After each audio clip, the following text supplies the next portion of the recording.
जय श्री राधे कृष्ण। आप सभी का आपके अपने YouTube channel BK Mishra present में बहुत बहुत स्वागत है। आइए सुनते हैं वैशाख मास महात्म्य कथा में 22वें अध्याय की कथा। तो बोलिए प्रेम से भगवान विष्णु की जय, माता लक्ष्मी की जय, सर्वदेवी देवता की जय। मैथिल कहने लगे कि वैशाख मास में कौन सी तिथियां अत्यंत पुण्य कारक है, इसमें क्या क्या दान करना चाहिए और किसने इनको प्रख्यात किया।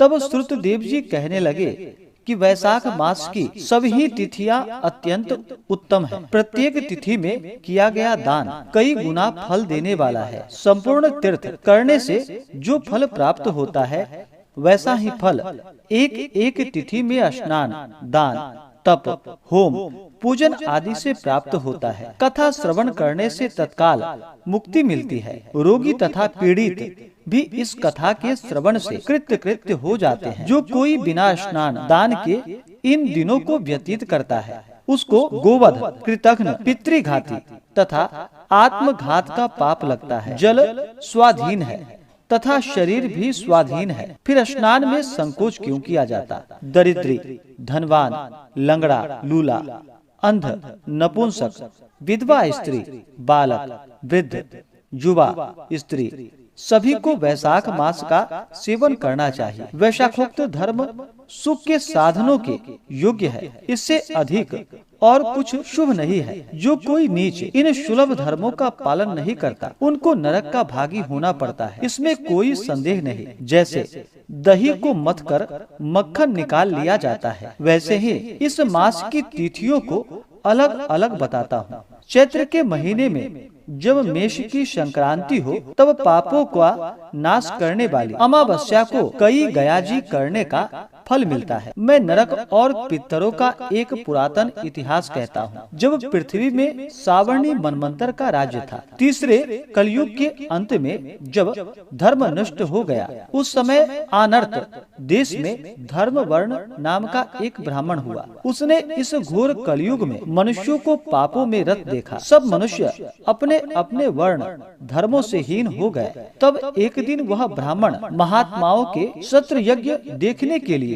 पुष्कर क्षेत्र में गया।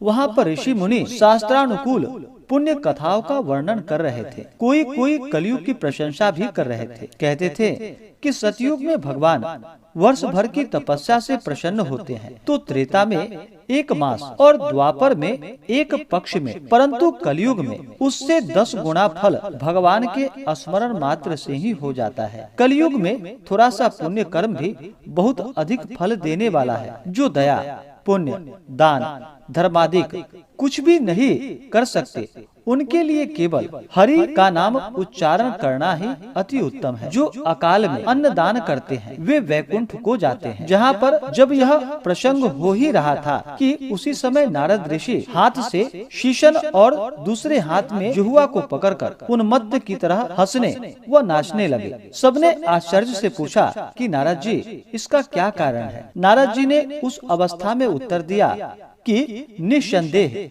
कलयुग प्रशंसनीय है, क्योंकि इसमें केशव भगवान केवल स्मरण मात्र से ही प्रसन्न हो जाते हैं। तब भी मैं तुमसे कहता हूँ कि शिशन, इंद्रिय और जिह्वा को वश में करना साक्षात जनार्दन के ही तुल्य है। अतः इस कलयुग में तुम्हारा यहाँ ठहरना ठीक नहीं। सो पाखंडमय भूमि को त्याग कर अन्यत्र कहीं जाकर विचरना चाहिए। वह सब मुनि ऐसे वचन सुनकर यज्ञ समाप्त कर कहीं अन्यत्र पर्वतों पर चले गए। धर्म वर्ण यह सुन नैलमिष ब्रह्मचर्य व्रत धारण, छाल के वस्त्र पहन, कमंडल हाथ में ले जटा बढ़ाकर कलयुग के अनाचारों को देखने लगे। तो क्या देखते हैं कि संपूर्ण मनुष्य जाति घोर पापों में लगी हुई है। ब्राह्मण, सन्यासी तथा शूद्र सभी पाखंडी हो गए हैं। पत्नी पति से विरोध करती है और पुत्र पिता से, सेवक स्वामी से और गुरु शिष्य से द्वेष कर रहे हैं। सब ब्राह्मण शूद्रवत हो गए हैं। वेद कहानी मात्र रह गई है। वेद विरुद्ध कर्म करना साधारण बात हो गई है।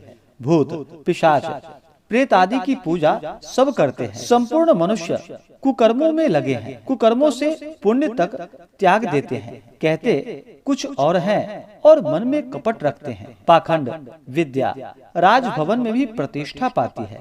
उत्तम, अधम और उधम उत्तम हो गए हैं। वेद पाठी ब्राह्मण दरिद्री है। भागवत भक्ति का कहीं नाम तक नहीं है। सब लोग अल्प आयु वाले, पाखंडी, निर्दयी और मूर्ख हो गए हैं। शूद्र धर्म का उपदेश करते हैं। जिसने जटा बढ़ा ली वही तपस्वी हो गया। उत्साह किसी में नहीं रहा। पराई निंदा और अपनी पूजा कराने की इच्छा में सदा लगे रहते हैं। स्वामी के घर चले जाने पर उसकी भी निंदा करते हैं। भाई बहन से और पिता पुत्री तक के संगम कर लेते हैं। सभी वर्ण वाले वैश्याओं में रत हैं। साधु महात्माओं का अपमान करते हैं।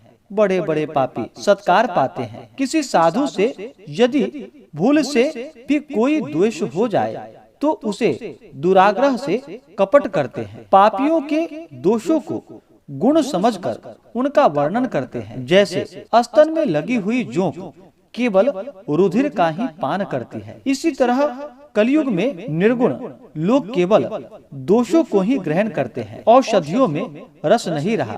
ऋतुओं में विपरीत सी आ गई है। दुर्भिक्ष पड़ने लग गए हैं। कन्याओं में गर्भ उत्पत्ति होती है। लोग आचरण भ्रष्ट हो गए हैं। नट और नर्तकों से भी सभी लोग प्रेम करते हैं। श्रद्धादि कर्म, वेदोक्त कर्म सब छोड़ दिए गए हैं। सदा श्रृंगार रस के गीत गाए जाते हैं।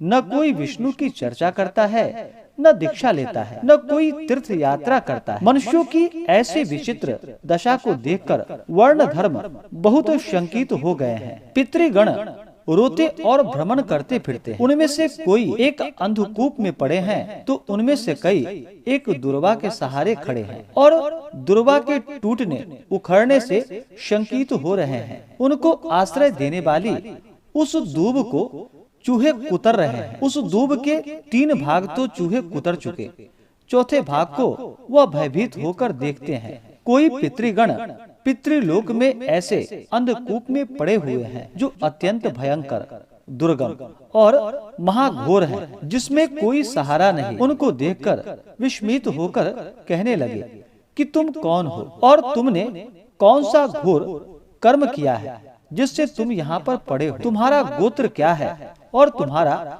उद्धार कैसे हो?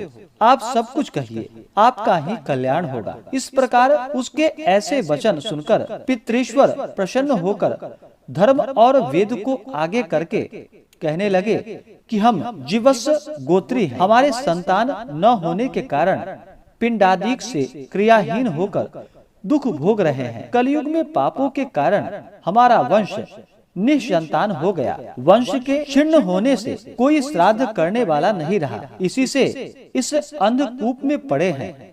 हमारे कुल में एक धर्म वर्ण ही अत्यंत यशस्वी है। वह सबको छोड़कर अकेला ही विचरता है। गृहस्थ धर्म धारण नहीं किया। वहीं दुर्वा का तंतुहीन है, जिससे हमारे लटक रहे हैं। यह तंतुहीन है, इसी कारण उसकी जड़ को चूहे कुतरते हैं और थोड़ी सी जड़ बची है, उसको भी चूहे भक्षण करते जा रहे हैं। धर्म वर्ण की आयु दुर्वा के शेष भाग को भी चूहे भक्षण कर जाएंगे। तब हम अंधतामिस्त्र नरक में गिर जाएंगे। इससे आप पृथ्वी पर जाकर उससे हमारी दीनावस्था बतलाइए। कहिए कि तुम्हारे पितृगण अंधकूप में पड़े एक दूब के सहारे लटक रहे हैं। यही वंश रूपी जड़ जिसको काल रूपी चूहे काट रहे हैं। सारे वंश छिन्न होने पर केवल तू एक बचा है। 3 भाग दूब नष्ट हो गया, चौथा भाग ही शेष है। तेरी आयु प्रतिदिन छिन्न होती जा रही है। तेरे मरने पर हम अंधतामिस्त्र नरक में गिर जाएंगे। इसलिए गृहस्थ धर्म धारण कर पुत्र को सजात उत्पन्न करो।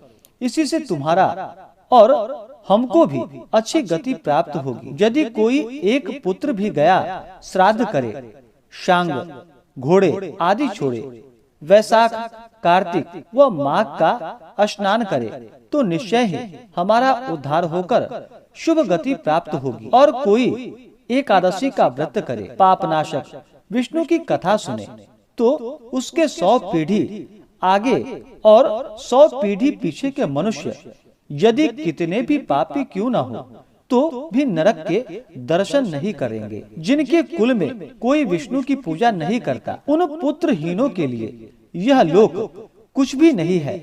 हे मुनि, इसी प्रकार तुम समझाकर धर्म वर्ण को गृहस्थ धर्म में लगाओ। पितरों के ऐसे वचन सुनकर धर्म वर्ण अत्यंत विस्मय में पड़ गया और रोता हुआ हाथ जोड़कर नमस्कार कर कहने लगा कि महाराज, मैं आपका वंशधर धर्म वर्ण हूँ।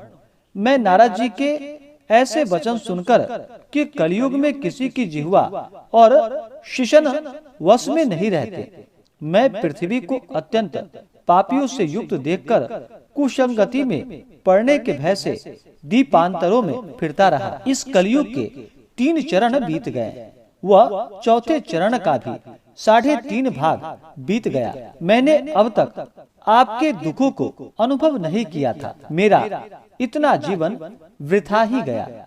मैंने अब तक आपका ऋण नहीं चुकाया। पृथ्वी के भार रूप और अन्न के शत्रु मेरे जन्म से क्या लाभ हुआ। जो मनुष्य भगवान, पितर देवता और ऋषियों का पूजन नहीं करता, उसका जन्म वृथा है। मैं अब आपकी आज्ञा का पालन करूंगा।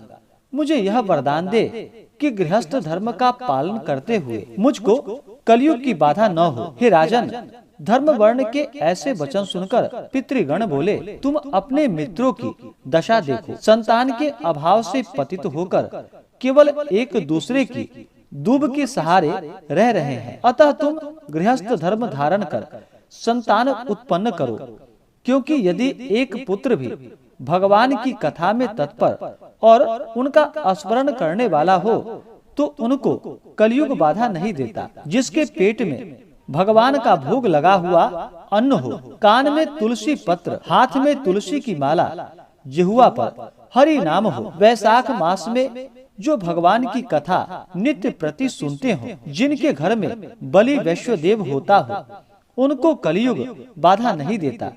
इसलिए हे पुत्र, तुम इस पापी युग की चिंता मत करो। यह वैशाख मास सबका उपकार करने वाला है। वैशाख मास की 30 तिथियां अत्यंत पवित्र है। इनमें कथा, गया, दान, पुण्य का कार्य बहुत अधिक फल देने वाला होता है। इसमें वैशाख की अमावस्या साक्षात मोक्ष को देने वाली होती है। इस दिन जो अपने पितरों का श्राद्ध करता है, उनको अक्षय फल प्राप्त होता है। इस दिन जो शोक से भी श्राद्ध करता है, उनको गया श्राद्ध का फल प्राप्त होता है। जल से भरा हुआ घड़ा जिसमें अगर तथा कपूर की वासना हो, जो चैत्र की अमावस्या को दान करता है और घड़े का दान नहीं करता, वह मानो माता पिता का घातक है। जो माघ वैशाख में जल सहित कुएं का दान करता है और भक्ति पूर्वक श्राद्ध करता है, वह मानो सर्वस्व दान कर देता है और परलोक में सुख पाता है। इस प्रकार से श्री स्कंद पुराणीय वैशाख महात्म्य में नारद एवं अम्बरीश के संवाद में कली धर्म निरूपण धर्म वर्ण पितृ मुक्ति नामक 22वां अध्याय पूर्ण हुआ। तो बोलिए प्रेम से भगवान विष्णु की जय, माता लक्ष्मी की जय। अब सुनते हैं भगवान विष्णु की आरती। तो बोलिए प्रेम से भगवान विष्णु की जय। ओम जय जगदीश हरे, स्वामी जय जगदीश हरे। भक्त जनों के संकट, दास जनों के संकट क्षण में दूर करे। ओम जय जगदीश हरे। जो ध्यावे फल पावे, दुख बिन से मन का, स्वामी दुख बिन से मन का। सुख संपत्ति घर आवे, सुख संपत्ति घर आवे। कष्ट मिटे तन का, ओम जय जगदीश हरे। मात पिता तुम मेरे, शरण गहूँ मैं किसकी, स्वामी शरण गहूँ मैं किसकी। तुम बिन और न दूजा, तुम बिन और न दूजा। आस करूं मैं किसकी। ओम जय जगदीश हरे। तुम पूर्ण परमात्मा तुम अंतर्यामी स्वामी तुम अंतर्यामी। पार ब्रह्म परमेश्वर पार ब्रह्म परमेश्वर तुम सबके स्वामी। ओम जय जगदीश हरे। तुम करुणा के सागर तुम पालन करता स्वामी तुम पालन करता। मैं मूर्ख खल कामी मैं सेवक तुम स्वामी कृपा करो भरता। ओम जय जगदीश हरे। तुम हो एक अगोचर सबके प्राणपति स्वामी सबके प्राणपति। किस विधि मिलूं दया मैं किस विधि मिलूं दया मैं तुमको मैं कुमति। ओम जय जगदीश हरे। दीन बंधु दुख हरता तुम ठाकुर मेरे स्वामी तुम ठाकुर मेरे। अपने हाथ बढ़ाओ करुणा हाथ बढ़ाओ द्वार पड़ा तेरे। ओम जय जगदीश हरे। विषय विकार मिटाओ पाप हरो देवा स्वामी पाप हरो देवा। श्रद्धा भक्ति बढ़ाओ श्रद्धा भक्ति बढ़ाओ संतन की सेवा। ओम जय जगदीश हरे।